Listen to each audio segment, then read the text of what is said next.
पंचनामे में आप सभी का स्वागत है। मैं हूं सुमित और सबसे पहले तो रक्षाबंधन की आप सभी को बहुत बहुत शुभकामनाएं।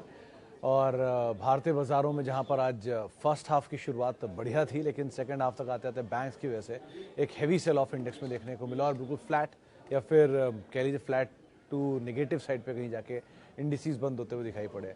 निफ्टी एडजस्टमेंट के बाद करीब 4-5 अंकों पर, सेंसेक्स एडजस्टमेंट के बाद करीब 11-12 अंकों पर, और निफ्टी बैंक जो कि लाल निशान में रहा, मेजर कल्प्रिट आज निफ्टी बैंक रहा बाजार की बिकवाली का।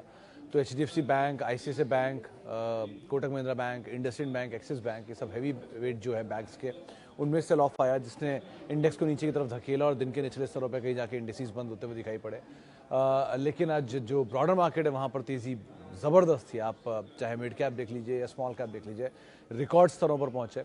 मिड कैप इंडेक्स और स्मॉल कैप इंडेक्स की तेज़ी को आप ऐसे समझिए कि जो एडवांस डिक्लाइन है उसमें बीएससी पर करीब 2400 शेयर तेज़ी में, जिसके सामने 11-1200 शेयर बिकवाली में, और एनएससी पर करीब 1200-1300 शेयर तेज़ी में, 1800 शेयर तेज़ी में, जिसके सामने करीब 900 और 1100 शेयर बिकवाली में। तो ब्रॉडर मार्केट्स के अंदर खरीदारी है। कैश मार्केट के शेयरों में ज़ोरदार तेज़ी थी और हैवी सेल ऑफ आपको दिखाई पड़ेगा एफ&ओ के शेयरों में इधर, या फिर इंडेक्स के जो फ्रंट लाइन शेयर थे वहाँ पर, वो भी स्पेशली बैंक्स के अंदर। तो खरीदारी का रुझान वहाँ पर बनता हुआ दिखाई पड़ रहा था ब्रॉडर मार्केट्स में। स्पेसिफिकली इंफ्रा स्पेस में खरीदारी थी। स्पेसिफिकली अगर आप देखना चाहेंगे तो सेलेक्टिव सीमेंट स्पेस के अंदर आज खरीदारी बनते हुए दिखाई पड़ी। आज पीएसयू बैंक तेज़ी में थे, 0.5% 1% के आसपास पीएसयू बैंकिंग इंडेक्स चला। प्रेशर में थे ओएमसीज, थोड़ी बहुत बिकवाली वहाँ पर आते हुए दिखाई पड़ी। प्रेशर में थे आज फार्मा, बाइंग थी आज आईटी में, चाहे फ्रंट लाइन हो या फिर मिड कैप हो, दोनों में खरीदारी का दौर बनता हुआ दिखाई पड़ा। केमिकल में सेलेक्टिव बाइंग थी, कहीं पर बिकवाली कहीं पर खरीदारी। कल जहां तेज़ी थी वहां पर आज बिकवाली के दौर बनते हुए दिखाई पड़े। जो डाइवर्सिफाइड क्यूएसआर स्पेस है, जैसे कि आप यूनाइटेड स्पिरिट्स देख लो या फिर जुबिलेंट फूड देख लो, वहाँ पर खरीदारी का दौर बनता हुआ दिखाई पड़ा। पेपर स्पेस में सिलेक्टिव बाइंग थी।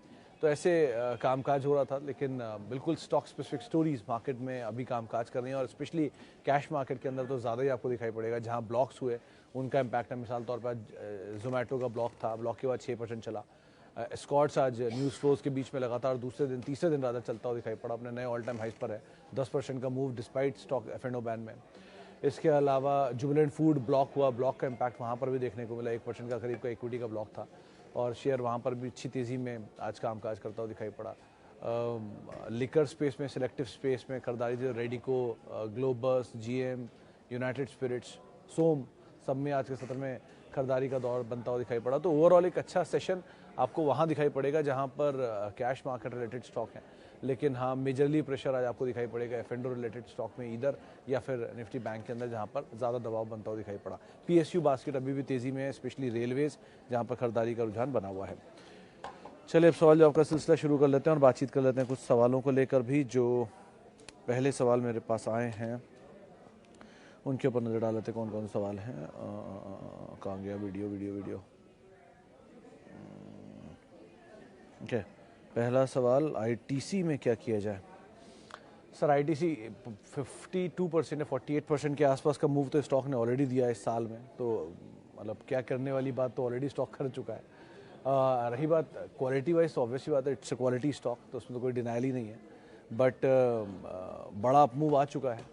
हालांकि वैल्यूएशन अभी भी 24 से 27 के बीच में कहीं काम काज कर रहा है, तो बहुत महंगे वैल्यूएशन तो नहीं है, लेकिन स्टिल बड़ा रहना पाया तो थोड़ा सा इन्वेस्टमेंट ग्रेड स्टॉक है। तो आप अगर इन्वेस्टर हैं तो बने रहेंगे, ऑब्वियसली नीचे के लेवल पे और ऐड कर सकते हैं। लेकिन अगर आप ट्रेडर हैं तो फिर उस पर मैं टिप्पणी कर नहीं पाऊँगा किस तरह से इस पर काम काज करें। But it is a quality stock to own, to hold, to keep. और डिविडेंड पे ऑफ्स अच्छे हैं। लास्ट क्वार्टर में भी डिविडेंड अच्छा कंपनी ने पे ऑफ किया था, तो डिविडेंड पे ऑफ्स अपनी जगह पे इसके काफ़ी बेहतरीन है, तो वो भी एक अच्छा विकल्प है। तो इसके हिसाब से आप इसे देख सकते हो। बट ट्रेडर के लिए नहीं है स्टॉक। हाँ, इन्वेस्टमेंट के लिए ज़रूर आप इसको एटलीस्ट देख सकते हो। टेक महिंद्रा में अभी के लिए या 2 ईयर्स के लिए होल्ड किया जा सकता है। सत्यम जी, आराम से होल्ड कर सकते हो आप 2 ईयर के लिए। देखो, लास्ट क्वार्टर के नंबर वीक थे, बहुत वीक थे राधा। स्टॉक में करेक्शन ही बढ़ा था, 7-8% का करेक्शन था। और टेलीकॉम मेजर बिजनेस है, लेकिन उसी के साथ साथ मैनेजमेंट से बातचीत भी हुई थी, जो कि नया बदलाव भी हुआ था कि जिसमें बीएफएसआई स्पेस से इन्फोसिस से मैनेजमेंट ऐड हुआ है और टेलीकॉम की एक्सपोजर को कम करके बीएफएसआई एक्सपोजर बढ़ा रहा है। तो ये एक अच्छी चीज़ है कंपनी के लिए। इस ट्रांसफॉर्मेशन में थोड़ा टाइम ज़रूर लगेगा बट लेकिन ये ट्रांसफॉर्मेशन होते आईटी की जो मतलब जो टेक महिंद्रा की स्ट्रेंथ है बीएफएसआई में, वो बढ़ते हुए दिखाई पड़ेगी। अभी तक वो नहीं है। ठीक है, क्वालिटी कंपनी टू ओन है, सेक्टर खराब है इसलिए आपको नहीं चलता हुआ दिखाई पड़ रहा, लेकिन समय दीजिए। आईटी में डाउनसाइड तो एटलीस्ट लिमिटेड है, चाहे एचसीएल हो, टीसीएस हो, इन्फोसिस हो, टेक महिंद्रा हो। ये बहुत टूटेंगे तो नहीं अब यहाँ से, लेकिन चलने की गुंजाइश कितनी है? जब टूटने की गुंजाइश कम है तो चलने की गुंजाइश ऑटोमेटिकली बढ़ जाती है। तो आप वेट कर लो, इट्स अ गुड कंपनी। आज रखो, 1 साल रखो, 2 साल रखो, 5 साल रखो, वो उस समय पे डिसाइड होगा जब उनके नंबर्स आएंगे। लेकिन so far it's a good company to own. इस सिनेरियो में जहाँ सब कुछ बहुत भाग गया है, ये एक सेक्टर ऐसा है जहाँ पर आप अभी जा सकते हो, तो आप देख सकते हो इसलिए। Otherwise Kotak Mahindra bank for next 10 year investment view. Mishra sir, मतलब in my limited understanding yes, it is a good bank to bank on, क्योंकि देखिए 2-3 अच्छी बुरी ट्रिगर हैं। पहला, सक्सेशन प्लान के ऊपर एक कंसर्न उठता है हमेशा कोटक महिंद्रा बैंक के लेकर, लेकिन 10 साल के लिए तो आप जब सोचते हो तो, लेकिन ठीक है, इन प्लेस है। 1, बैंकिंग के मेजर उदय कोटक सर इसके अंदर हैं। 2, बिजनेस अच्छा है, एक्सपैंड भी किया है पिछले 10 साल में, बहुत एग्रेसिवली एक्सपैंड किया है उन्होंने, और अभी भी एक्सपैंड कर ही रहा है। बहुत सारे बिजनेस के अंदर है, अभी डीमर्जर हुए नहीं है, तो डीमर्जर होने शुरू होगा तो वो एक और नई स्टोरी अनफोल्ड हो जाएगी। Plus who knows going forward banking situation कैसी बने, बट इंडिया की अगर ग्रोथ स्टोरी बनेगी तो बैंकिंग स्टोरी बननी चाहिए। और टॉप प्रोमिनेंट बैंक्स में जहाँ पर आज से 10 साल पहले सिर्फ 1 या 2 ही बैंक थे, आईसीआईसीआई बैंक और एचडीएफसी बैंक, इवन ये आईसीआईसीआई बैंक और एसबीआई, उनमें अब 2 नाम और जुड़ गए। तो अगर ये साइज़ और स्टेचर और बढ़ता है बिजनेस का, तो ये भी बढ़ेगा। आप ये समझ लो, अगर 10% प्रॉफिटेबिलिटी ग्रोथ बढ़ती है किसी भी स्टॉक की या कंपनी की, तो 10% का ईपीएस भी बढ़ेगा। ईपीएस बढ़ेगा 10%, तो स्टॉक प्राइस भी एवरेज 10% बढ़ना ही चाहिए, जो on an average in company के साथ होता है। सो ये तो आप ग्रोथ ट्रेजेक्ट्री मान के चल ही सकते हो। रेस्ट आप स्पेक्यूलेटिव होता है कि कितनी चीज़ें और ऐड की, कितनी नए बिजनेसेस में उतर गए, कितना एक्सपेंशन किया, तो उसका 5% प्रीमियम और जुड़ता है। सो 10-15% मिल ही आएगा, आप आराम से बने रहो। 10 साल के लिए बुरा बैंक नहीं है होल्ड करने के लिए। आप अगर जाना चाहते हो टॉप 5 बैंक्स में, तो ये एक उनमें से है, तो आप एंटर कर सकते हो। सर, लॉन्ग टर्म 25 से 30 साल के लिए कुछ शेयर बताएं जिन्होंने हम लोग लॉन्ग टर्म के लिए होल्ड कर सकते हैं अपने बेबी के फ्यूचर के लिए। आईपीएल कैसा है प्रेजेंट टाइम के लिए? आईपीएल प्रीमियर लीग, वो फार्मास्यूटिकल वाला, मजाक कर रहा हूँ, पेस्टिसाइड वाले की आप बात कर रहे हो शायद। सर देखो, जब आप 20 से 25 साल के लिए इन्वेस्टमेंट करते हो, तो अब मेरी जानकारी ये कहती है, मेरी समझ ये कहती है कि आप शायद रिटर्न पे फोकस ना करके सस्टेनेबिलिटी पे फोकस करो। सस्टेनेबिलिटी वो चीज़ होती है कि कौन सी कंपनी 25 साल बाद एग्जिस्ट करेगी। आपको कल एक ट्वीट मैंने किया था, इसमें 1990 से लेके इंडिया की टॉप 10 कंपनियां थी 2023 तक की, यानी कि पिछले 33 साल में। उस टॉप 10 में ऐसे 3-4 नाम आपको दिखाई पड़ेंगे जो गायब हो गए हैं, जैसे मफतलाल जो एक ज़माने में था, या पेंटा मीडिया जो एक ज़माने में था, सिल्वर लाइन, ये भी एक ज़माने में बड़ी कंपनी थी। तो ये सब पिछले 20 सालों में गायब हो गई है। तो अब बचता है वो ऑप्शन जो कि पिछले 20 साल में रहें या अगले 20 साल में रहें। तो सस्टेनेबिलिटी इंपॉर्टेंट है। सस्टेनेबिलिटी कहाँ है? वहाँ है जहाँ पे जो दोज हुआ टू बिग टू फेल। तो too big to fail banks में आईसीआईसीआई बैंक, एसबीआई, जो खुद गवर्नमेंट बोलती है कि they are too big to fail. Even banks जो लार्जेस्ट टॉप 10 कॉर्पोरेट्स हैं, Reliance, TCS, Infosys, HUL, Asian Paints, Pidilite, likewise ITC, SBI, तो वो नाम, ये टॉप 10 कंपनीज हैं जो इनकी सस्टेनेबिलिटी है, पिछले 20 साल, 30 साल, 25 साल, 50 साल, 100 साल से है इंडिया में, और ये ग्रो कर रहे हैं विद टाइम। हर तरह के चैलेंज को उन्होंने फेस किया। 2008 की मंदी, आईटी का turmoil, Harshad Mehta scams, even दूसरे स्कैम्स, नोटबंदी, वो एंड एवरीथिंग, कोविड, हर चीज़। तो इन तरह के बिजनेस को देखने के बाद, इन तरह के सिचुएशंस को देखने के बाद भी विदस्टैंड किया इन्होंने। तो दे नो कैसे इंडियन इकोनॉमी में इस चेंजेस के बीच में अपने आप को अडाप्ट करना है। तो इस तरह ही कंपनियों को आप चुन सकते हो अपने 20 से 25 साल के होराइजन के लिए। बहुत ज़्यादा अगर इसको आप समझ नहीं पा रहे हो, तो इतना समझ लो कि जो भी थोड़ी पहले मैंने ट्वीट किया है कि वो कंपनियां जो इंडिया में ग्रोथ स्टोरी रखती हैं और बहुत स्ट्रॉन्ग हैं, उनका नाम मैंने रेडीमेड डाल दिया है, मिड कैप का भी और लार्ज कैप का भी, अब वहाँ से उठा लो। वो रैंडम अच्छी क्वालिटी कंपनियों की लिस्ट है, उनमें एवरेज रिटर्न भी है।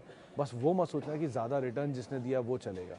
ज़्यादा रिटर्न जिसने दिया वो ऑलरेडी चला है, जो ज़्यादा रिटर्न नहीं दे रहा है शायद वो चले, या एवरेज रिटर्न जो दे रहा है वो चले। तो उसमें एवरेज 15-20-25% वाली कंपनियाँ बहुत सारी हैं, उनको आप देख सकते हो आराम से जो चलती है। मिड कैप की स्टोरी थोड़ी ज़्यादा बड़ी होती है, लार्ज कैप की थोड़ी कम होती है, बट लार्ज कैप की सस्टेनेबिलिटी पीरियड ज़्यादा अच्छा होता है, तो इसलिए आप पिकअप कर सकते हो उसके हिसाब से। ओके, अब वापस चलते हैं हम कुछ यूट्यूब के सवालों को लेकर।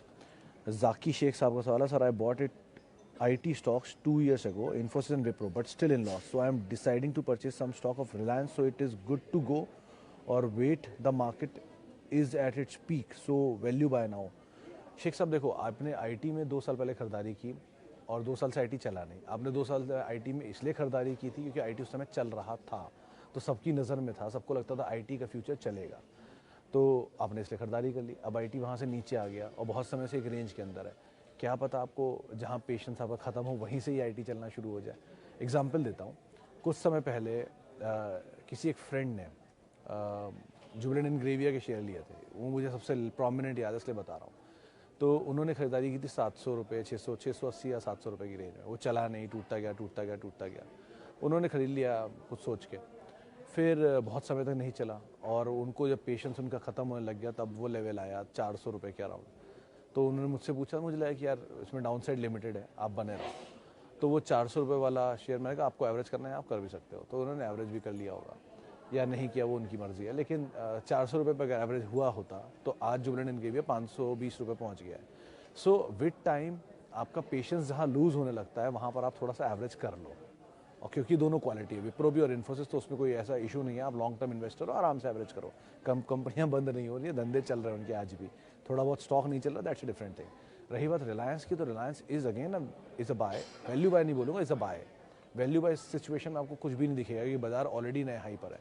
वैल्यू बाय के लिए आप जाना चाहते हो तो एक एग्रेसिव वैल्यू बाय हो सकता है यूपीएल, क्योंकि वो निफ्टी का स्टॉक है और अपने साल के लोज के आसपास है, या AB फैशन, ये सब एग्रेसिव वैल्यू बाय इसलिए बोल रहा हूँ, इनमें वैल्यू नहीं है, सब लॉस मेकिंग है, लेकिन एग्रेसिव है।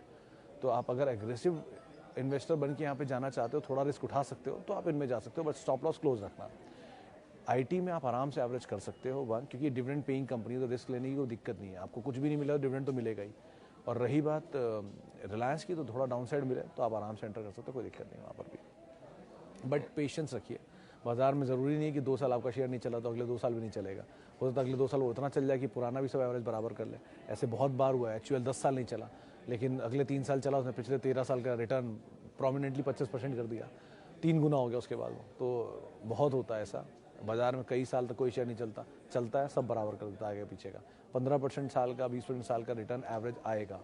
वो आएगा, कब आएगा, वो आपके पेशेंस पर डिपेंड करता है। सर PVR में 8% प्रॉफिट मिल रहा है, thank you Arup ji, thank you, hold करिए, अच्छी कंपनी है ये।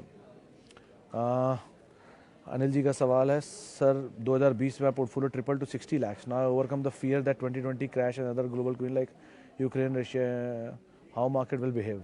वेरी नाइस अनिल जी, बने रहिए।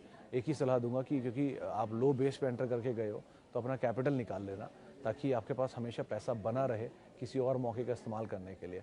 मौके तो आएंगे, अगर आपको बाज़ार का फॉल, अगर आप इन्वेस्टर हो तो आपके लिए मौका है, और अगर आप ट्रेडर हो तो आपके लिए धोखा है।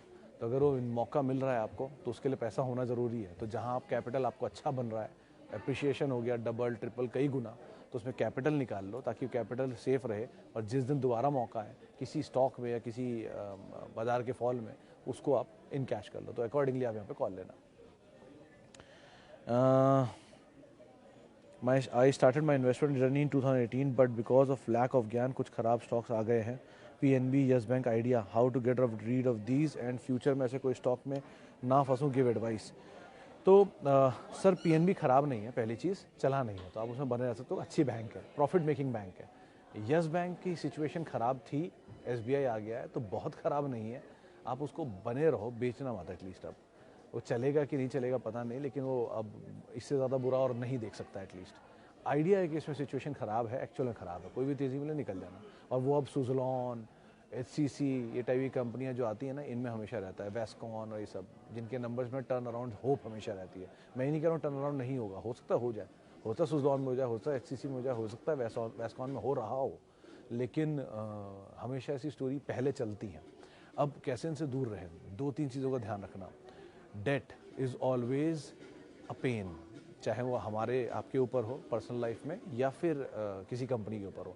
मुनाफे से बड़े डेट अगर कंपनी रेस करती चली जा रही है तो it's not a good sign. क्योंकि बड़ा डेट होना, बड़ी इंटरेस्ट पेमेंट होना और वो कंपनी का प्रॉफिट खाता ही जाएगा, खाते ही जाएगा, खाते ही जाएगा। तो कंपनी के लिए डेट होना पहला बड़ा कंसर्न। दूसरा, इक्विटी का बड़ा होना, ये बहुत बड़ा रिस्क है। वोडाफोन आइडिया की इक्विटी अमंग टॉप 5 में सबसे ज़्यादा है। ज़्यादातर पीएसयू कंपनियों की इक्विटी बड़ी है, लेकिन उनके पास प्रॉफिट है, तो इसलिए उनको फ़र्क नहीं पड़ता। उनके शेयर धीरे धीरे चलेंगे लेकिन चलते रहते हैं, जैसे आईओसी, जैसे ओएनजीसी, जैसे पीएनबी, आईओबी, ये सब। लेकिन जो प्राइवेट कंपनी है जिनकी इक्विटी भी बड़ी है और प्रॉफिट भी नहीं है, जहाँ प्रॉफिट नहीं वहाँ पर आप कभी निवेश मत करिए, चाहे वो कितनी भी अच्छी कंपनी क्यों ना हो। 1 क्वार्टर 2 क्वार्टर की बात अलग है, एनुअल प्रॉफिट नहीं है, लॉस है, अवॉइड, स्ट्रिक्टली अवॉइड, कितनी अच्छी स्टोरी क्यों ना आ रही हो। क्योंकि स्टोरी अच्छी है तो प्रॉफिट में आ ही जाएगी। जिस दिन प्रॉफिट में आ जाएगी, महंगा लेंगे लेकिन सही लेंगे। तो प्रॉफिटेबिलिटी 1 क्वार्टर 2 क्वार्टर के लिए अगर आई है किसी कंपनी में तो अवॉइड करिए। 1-2 क्वार्टर के लिए लॉस आया तो अवॉइड करिए। प्रॉफिट, परमानेंट प्रॉफिट देने वाली कंपनी हमेशा उसके साथ रही है, क्योंकि वो कंपनी प्रॉफिट बना रही है तो ऑब्वियस बात है, ग्रोइंग कंपनी तभी प्रॉफिट बना रही है, इंटेंशन तो है। प्लस प्रमोटर होल्डिंग हाई होनी चाहिए। प्रमोटर होल्डिंग अगर लो है तो जब कोई इंटरेस्टेड ही नहीं है कंपनी में तो आप क्या कर रहे हैं कंपनी में, इसका भी ध्यान रखिएगा। एंड लास्टली, डिविडेंड देना बहुत ज़रूरी है। भले ही डिविडेंड थोड़ा सा दे, 1 रुपया दे, 50 पैसा दे, 10 पैसा दे, लेकिन एटलीस्ट डिविडेंड दे रही है, तो ये इंटेंशन क्लियर करता है कि हाँ कंपनी प्रॉफिट मेकिंग है और डिविडेंड ग्रोइंग है। इन सबके एक्सेप्शन अलग अलग, ऐसा नहीं कि ये सब कुछ बिल्कुल एक मतलब लिखी हुई चीज़ है जो बदल नहीं सकती, इन सब में एक्सेप्शन होते हैं। बट मेजरली आप ये 4-5 चीज़ें देखेंगे तो आपको बहुत हद तक प्रॉब्लम क्लियर हो जाएगी। और जहाँ पर सबसे ज़्यादा अच्छा ज़्यादा हल्ला हो, तेज़ी का, बढ़िया खबरों का, व्हाट्सएप ग्रुपों पे आ रहा हो, सबसे पहले उससे निकल जाइए, क्योंकि कोई भी आपको सलाह देने में इंटरेस्टेड नहीं है दुनिया में। क्यों ही होगा, अगर इतनी अच्छी कॉल है तो खुद ही नहीं ले लेगा। तो बेटर यही है कि आप जहाँ सबसे ज़्यादा सलाह चल रही हो उनसे आप दूर रहिए, सबसे सेफ है ये। Okay, EMIL is good to go. Shashank ji, मेरे ख्याल से 80s में या 90s में ज़्यादा, तब मैंने यहाँ पर लगा था मुझे कि ले लेना चाहिए, बहुत अच्छी स्टोरी बन रही है उसमें। अब 150 रुपये हो गया, अब क्या आप ढूंढ रहे हो उसमें, चल जाएगा अभी भी, क्योंकि प्रमोटर स्टेक सेल करने वाला है, कभी ना कभी करेगा। 77% होल्डिंग है प्रमोटर की, उसे सेबी का नाम मानने के लिए इक्विटी ब्लॉक लाना ही पड़ेगा। तो जिस भी दिन ब्लॉक आएगा वो दिन तक के लिए तो आप अभी इन्वेस्ट कर ही सकते हो, लेकिन ब्लॉक आया, किस भाव पे आया, बहुत कुछ उस पर डिपेंड करता है, कौन इन्वेस्टर है। लेकिन एक बड़ी हिस्सा जो तेज़ी का है वो निकल चुका है। तो अभी इस स्टोरी को अगर आप लेंगे भी तो 120 रुपये का स्टॉप लॉस आपके लिए स्ट्रिक्टली फॉलो करना होगा आपको।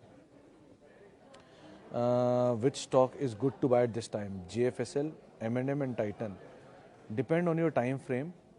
आई विल प्रेफर, अगर ऑर्डर में बोलोगे तो Titan, then comes M&M and then comes JFSL। मैं ही नहीं कह रहा हूँ JFSL कोई ख़राब कंपनी है, बट उसको भी बहुत ग्रो करने में समय लगेगा और बहुत अभी वो भी चल रहे हैं उसमें equity outflows. Titan is clean bye, CaratLane का एक्विजिशन, मतलब 17,000 करोड़ रुपए की कंपनी आपके अंदर ऑलरेडी है, विच इज़ एक कल्याण ज्वेलर ऑलमोस्ट आपके अंदर ऑलरेडी। तो किसी भी दिन एक डीमर्जर अगर आ गया तो कंपनी अपने आप ही वैल्यू जनरेट कर देगी। नहीं भी करती है तो भी इस तरह का बिजनेस है। 50% ग्रो टाइटन के अंडर में ही कैरेटलेन ने किया है, तो 50% ग्रोथ करने वाली कंपनी का पूरा धंधा अब टाइटन के अंदर आ रहा है। तो आप खुद ही समझ लो उसका बिजनेस क्या होगा। 1 सेकेंड इज M&M, मतलब from 2 wheeler two giant containers ये कंपनी बनाती है एंड इट गुड कंपनी। अच्छे अच्छे एक्सपेंशन आ रहे हैं, नए नए प्रोडक्ट हैं और जीप की डिमांड भी बढ़िया है। जब इसकी इतनी अच्छी है तो 5 सीटर की भी अच्छी होगी, EV वाले की। सो इट्स ग्रोइंग कंपनी, आप आराम से बने रह सकते हो। और लास्टली इज JFSL, क्योंकि वहाँ इक्विटी फ्लोज है अभी और प्लस अभी बिजनेस को लेकर थोड़ी चीज़ें होनी बाकी हैं, तो नीचे के दाम पर इट्स अ गुड बैट। तो वैसे तो तीनों ही कंपनी अच्छी हैं, बट ऑर्डर आपके सामने रख दिया है। Okay, thank you Shashank Jaini ji, thank you. वे Route Mobile versus Tanla platform, दोनों ही अवॉइड कर सकते हैं वैसे तो आप, फिर भी अगर आप चाह रहे हो तो route is better. Adani port 765 की 1100 की खरीद है, 765 की 1100 शेयरों की खरीद है, अभी होल्ड कर सकते हैं। 1 मंथ का प्लान है। 1 महीने के लिए सर मैं बाजार नहीं ट्रैक करता, लेकिन अगर आप 1 साल होल्ड कर सकते हो तो आप ज़रूर होल्ड करो अदानी में, कोई दिक्कत नहीं। इसके अलावा अब कुछ फेसबुक के सवालों पर वापस आते हैं। सर को एक स्मॉल कैप शेयर बताओ जो लॉन्ग टाइम के लिए होल्ड कर सकें। सर अगर स्मॉल कैप है तो लॉन्ग टाइम के लिए राघव प्रोडक्टिविटी कंपनी अच्छी है, अगर आप चाहो तो देख सकते हो। स्मॉल कैप है, इवन 1000 करोड़ 1200 करोड़ की कंपनी है। कंपनी में बहुत एग्रेसिव ट्रेड इन्वेस्टर्स मतलब लगे हुए हैं सारे। राकेश झुंझुनवाला की हिस्सेदारी है, रेखा झुंझुनवाला की मतलब हिस्सेदारी है, रार एंटरप्राइजेस की हिस्सेदारी है, दमानी जी की हिस्सेदारी है, सारे बड़े नामों की हिस्सेदारी, आप उसे देख सकते हो। राघव प्रोडक्टिविटी नाम है इसका। इसके अलावा KP एनर्जी ठीक कंपनी, चल बढ़िया रही है, अच्छे ऑर्डर आने की उम्मीदें हैं यहाँ पर, लेकिन वो आगे चल के मर्जर होना दोनों का, KP एनर्जी KP ग्रीन का, तो ठीक कंपनी है, ये भी आप एंटर करना चाहो ऐसे भी देख सकते हो। देन स्मॉल कैप हैं सारे, बट अगेन सारी स्टोरीज़ में चीज़ें बदलती हैं नंबर के हिसाब से। तो अगर नंबर ख़राब हुआ तो कल इनको ही बुरा भी बोल सकते हैं। ऐसा नहीं है कोई भी चीज़ के लिए मैं अच्छा और बुरा नहीं समझता हूँ, दोनों के लिए समझता हूँ। जहाँ नंबर नहीं है वहाँ बुराई शुरू हो जाएगी। तो जैसे अब अदानी विल्मर के बारे में मैं नहीं बोलता क्योंकि उसके नंबर्स नहीं हैं सही। अगर क्वार्टर 2 क्वार्टर में नंबर ख़राब आ गए तो मैं उसको सेल भी बोल दूंगा, मतलब बेचने की राय भी दे दूंगा, क्योंकि जहाँ नंबर नहीं है वो नंबर नहीं है। ऑब्वियस बात है, जब तुम डिलीवर नहीं करोगे तो क्लास के कितने भी अच्छे बच्चे क्यों ना हो, थोड़े ना उसको पसंद किया जाएगा। तो likewise performance is everything. आपका प्रॉफिट नहीं तो आप किसी काम के नहीं। Okay, long term for Bayer. Bayer वैसे तो सर कंपनी अच्छी है, मल्टीनेशनल जाइंट है, जर्मन बेस्ड कंपनी है और बहुत पुरानी हिस्ट्री भी है, अच्छी कंपनी है। बट ये एग्रो केमिकल स्पेस चलता नहीं है ज़्यादा, तो आप होल्ड तो करोगे। इक्विटी छोटी है तो उसमें खोने के लिए बहुत कुछ है नहीं, इन्वेस्टमेंट ग्रेड स्टॉक है, आराम से चलता है। बने रहो, कोई ऐसा रिस्क बहुत है नहीं इसमें, और कोई फॉल मिल जाए तो थोड़ा बहुत ऐड भी कर सकते हो। तो ये पीआई कंपनी ठीक है, आप इनमें बने रह सकते हो, अच्छी स्टोरी है इनके अंदर।